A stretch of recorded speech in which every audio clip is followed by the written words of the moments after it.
Another thing I don't like about myself is my teeth. He says as he sips some corn syrup. I have crooked teeth. When I was a kid, my father used to come to my room every night, knock on my door as I was going to sleep, and he would say, "Rob, did you clean your teeth?" He was British, and he meant, "Did you brush your teeth?" And I would lie and say yes, because I was a stupid little kid. But I didn't, because I was a stupid little kid. And now my father really had bad teeth. He was already British, but on top of that, that stereotype is true. Like, it just is. So he's already British, but he was a little boy during World War II.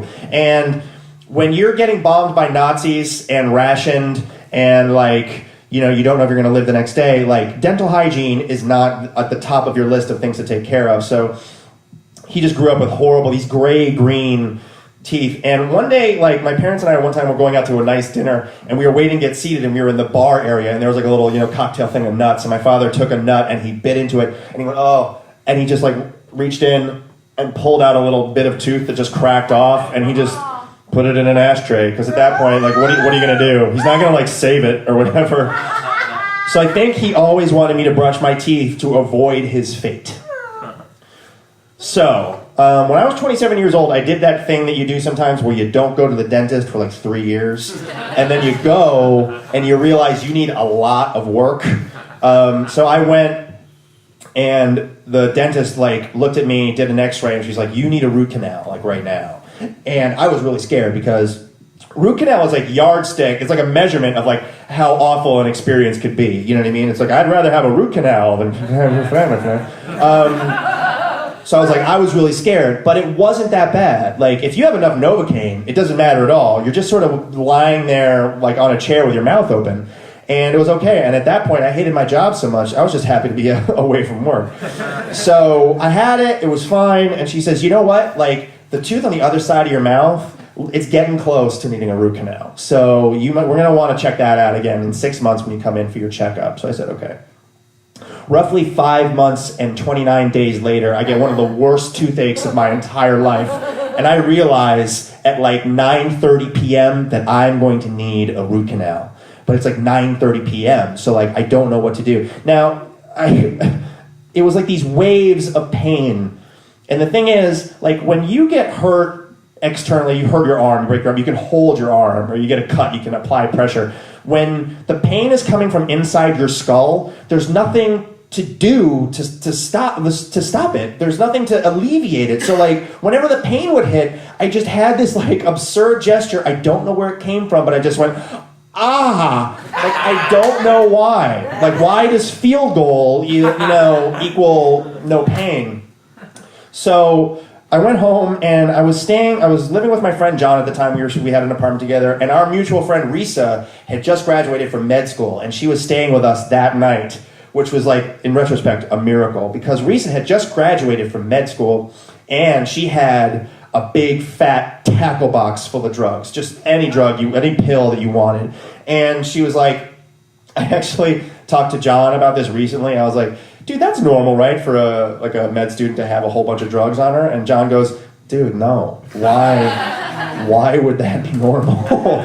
And I was like, "Well, it was good." And she's like, "Rob, do you want some Vicodin?" And here's a thing that you need to know about me, and that is I am terrified of drugs. Vicodin is something that you can go to rehab for, right? So I have been scared of all those 80s specials, those very special episodes, worked like a charm on me. Every single one. The episode of Growing Pains where Mike wouldn't smoke crack at the party.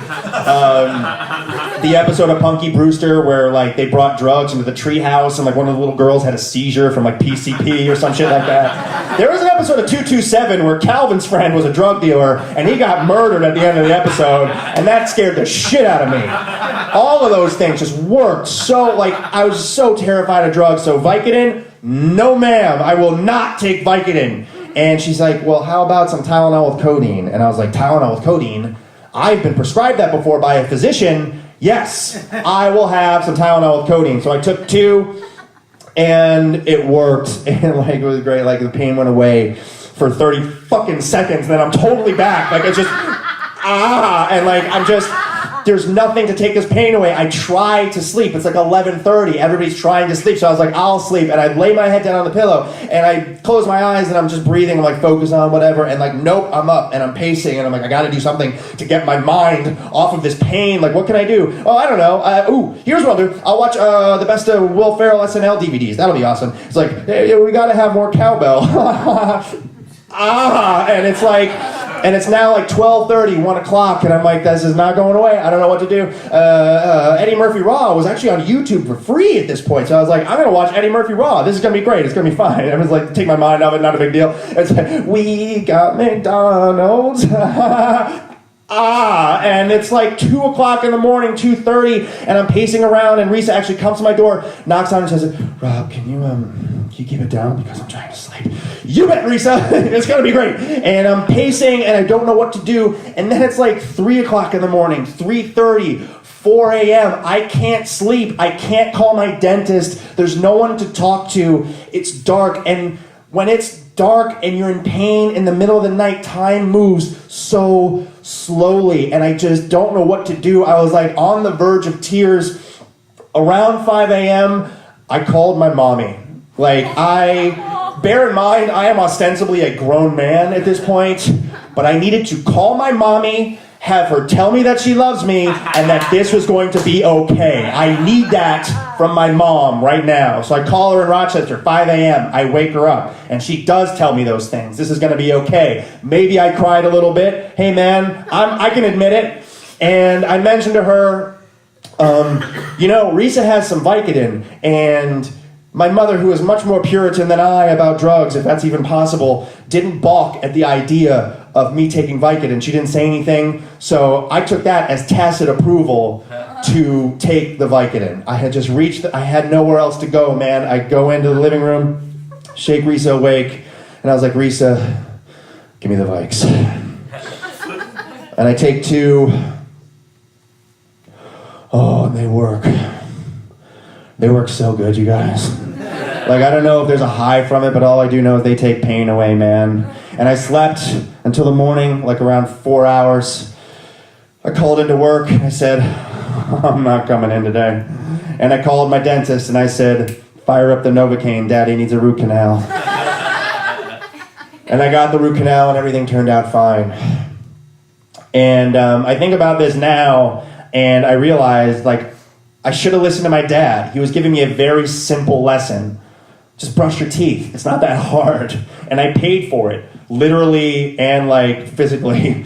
And that's the thing about all parental advice, is that your parents are these bizarre people who have lived entire lives, and they really do want to help you by giving you advice and telling you what to do and what not to do. But the thing is, sometimes they're right and sometimes they're wrong.